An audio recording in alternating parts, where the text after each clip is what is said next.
மூஞ்செல்லாம் மாவு இங்க வந்து என்னடா பண்ணிருக்கிறேன்னு?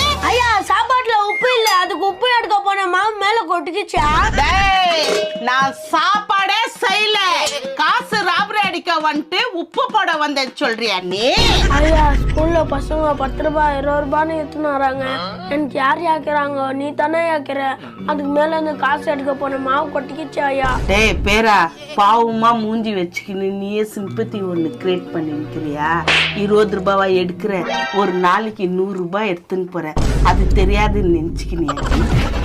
பாவனே பார்க்க ஐயா தலைமையில அச்சுனேக்கிற நீ. நான் போயிட்டு ஆயிட்டானா என்ன பண்ணுவ நீ? பைத்தியமா? ஆமாவா? டெய்லி காசு எடுத்துன்னு போய் சாப்பிடுற ஹோட்டல்ல நீ பைத்தியாட்டா எடுத்துன்னு போய் விட்டுறேன்டா உன்னை ஹாஸ்பிட்டல்ல.